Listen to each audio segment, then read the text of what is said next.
Join us now with his reaction to the Fed's decision and Chairman Powell's comments. National Economic Council Director Kevin Hassett. You're okay, right? You were enjoying things. You're getting your thoughts together and everything. Hopefully, the guy with the lawnmower is not coming out today, Kevin. That was funny last week. Yeah, unbelievable. 25 basis points. It's a start. How do you view that?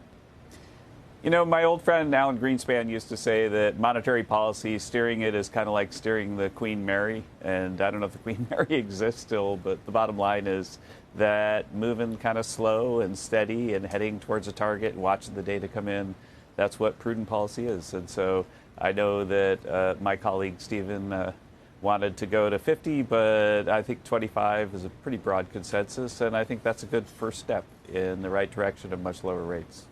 Kevin, do you want the job still? I mean, would you temper anything you're saying right now based on the possibility of you being the next Fed chair? Just the only thing I could promise you, Joe, is that I do my job here as Director of National Economic Council as best as I can every day. And when you and I are interviewed, I'm not thinking ahead to some future job or anything. I'm thinking about, as Director of the National Economic Council, what can I do to communicate to the American people the best about what we're working on today?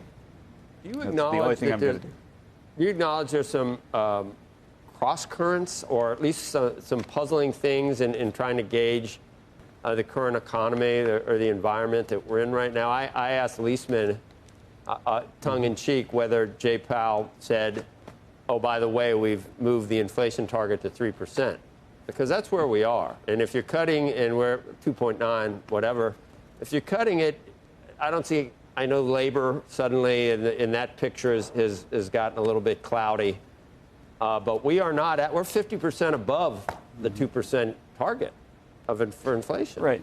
Well, it depends on whether you look at the 2 or 3 month or 7 month trends, right? So we've gone from about 3.9 to about 2.5 over 7 month averages, and we've done worse than that over the last 3 months. At the same time, when we're looking at the economic data, really it's through the roof. We've had 3.3% growth for the second quarter. GDP now is north of 3. And the way to think about the upside risks, Joe, is that we just got these retail sales data. Year over year, nominal retail sales in the control group, which is what matters for GDP, was up 6%. So depending on what you think inflation is, that means that you're really looking at close to 4% GDP growth. And so, yeah, the cross current would be that it looks like we're having a boom like we did in the first term, where there's really, really high economic growth and not out of control inflation. And the way that happens, in my mind, is that when the growth comes from supply-side factors, if there's a big increase in supply, then you can have more growth without inflation. And it looks like that's beginning to happen now. The Fed raised the growth forecast and the inflation forecast. If there was like a Taylor rule or something, it just seems like there are no rules. It's almost like flying by the seat of the pants all the time, or intuition or something. I mean, it's not rules based, is it?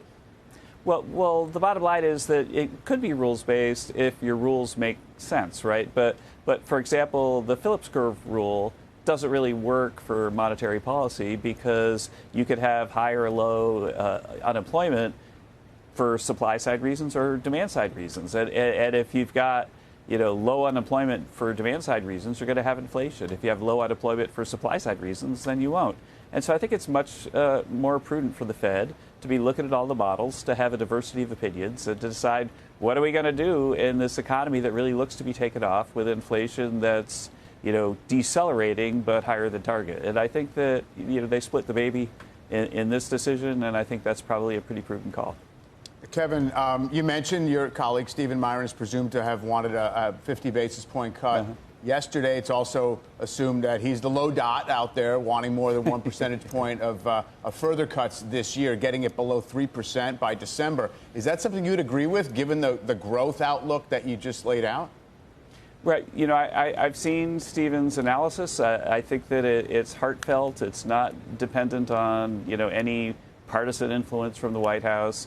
He's going to go out there and he's going to do his job well. He's going to be an independent Fed governor. I think that exactly what the correct interest rate is and how the Fed should react is something that's a work in progress. The Fed needs to watch the data come in. Are the inflation numbers that are not as low as we would like going to get worse? Is the growth number going to get better but be all supply side? And so I think that having data-dependent decisions is the history of the Fed when it's at its best, and it looks like that's what they did today. And I think that's what anyone who's trying to do the job well should be doing. And there's a piece in the Journal, divergent economy gets even more divided, and these guys, it's not an op-ed piece, it's a headline. The divided fortunes of the rich and the poor in the U.S. might sound like an old story, but in recent years, it started widening again after some low-income growth. I think in the last president, in the president's last administration, his first term, but it's stalling. I mean, it's a real concern, is it not? The low-end consumer right now, there seems to be, like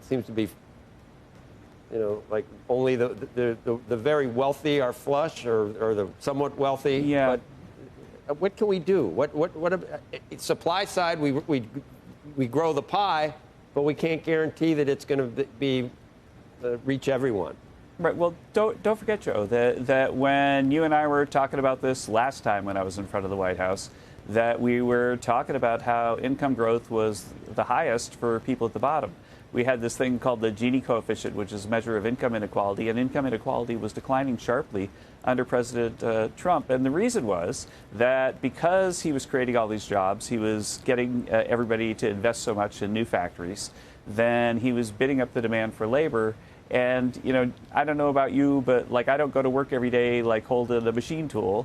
And when there's a big capital investment boom, then it's the guys who have the tools who see the wage increases the most.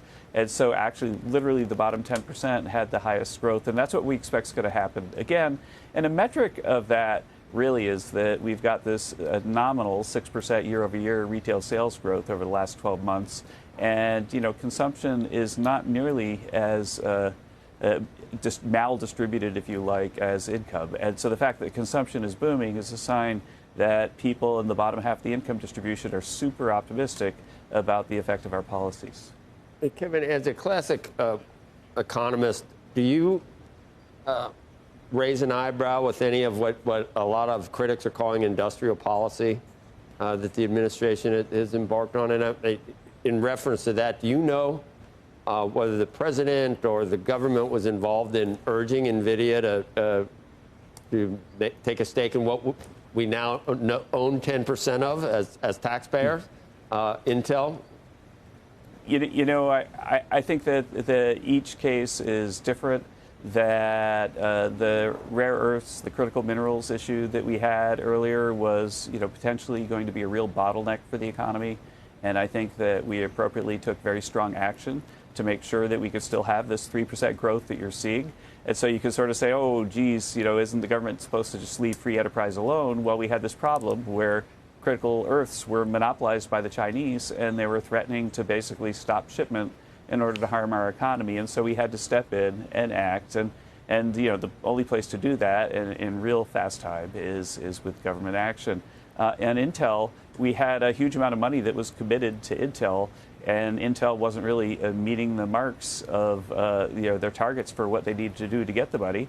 And it was decided by the president and Howard Lutnick, Secretary Lutnick, that, well, if we're going to give them that money, then maybe we should get an equity stake. The equity stake, it's not socialism. They don't have voting rights. It's just a place where instead of just throwing money away into a business that may or may not succeed, the U.S. government is helping the business succeed and then making it so that the taxpayer benefits if they're successful at that. But I am not aware of anyone from the government negotiating with NVIDIA on Intel. Okay. Well, speaking of NVIDIA, I mean, it doesn't seem normal to, I don't know if it's a shakedown, but yeah, you can sell your chips to China. We just want 15%. That doesn't seem, how can you justify that in terms of if you're a classical economist? Well, again, the money was going to Intel because the Biden administration committed to give them the money. No. I'm talking about NVIDIA. I'm talking about 15% of the revenues for some of the chips going to China that the government is going to get from NVIDIA. And I'm not talking about Intel now. Right. Yeah, that's right. The thing about the NVIDIA chips is that there's a serious national security risk If the Chinese NVIDIA chips lead to Chinese getting a huge head start in artificial intelligence and even the defense applications of that. Well, how does getting 15%? How does getting 15% solve that? If it is security, that doesn't seem to have anything. One doesn't seem to have anything to do with the other. Oh, it has a lot to do with it, because what it means is first that it raises the price for China, so it makes them have to sort of compensate us if they're getting our country if they're getting the NVIDIA chips. So these are just the high-end chips, of course. And then we have the money which we could use to pursue countermeasures if necessary. Okay. Do you know what? Do you have an idea when we'll hear about Jay Powell's successor? Do you know? Is that Scott Bessent? Or you have no idea? Really, honestly, I'm just trying to do my job every day, and my job is filled morning to night with meetings on all sorts of things. I'd say the thing we're focused on this week is America's farmers. There's a lot of stress for American farms right now. The row crop guys are seeing really, really low prices. We're concerned, especially in California, that we're starting to see bankruptcies and defaults, and so there's enough to do in the White House every day without worrying about the future. I'm thinking like Home Alone. You're not over there. I mean, you feeling like Macaulay Culkin? I mean, that's a. Oh, there's a bunch of us here. There's a bunch of us here. Somebody's got to keep the lights on. Somebody's got to keep the lights on. Yeah. All right. Very good. Kevin Hassett, thanks. Good to see you, Joe.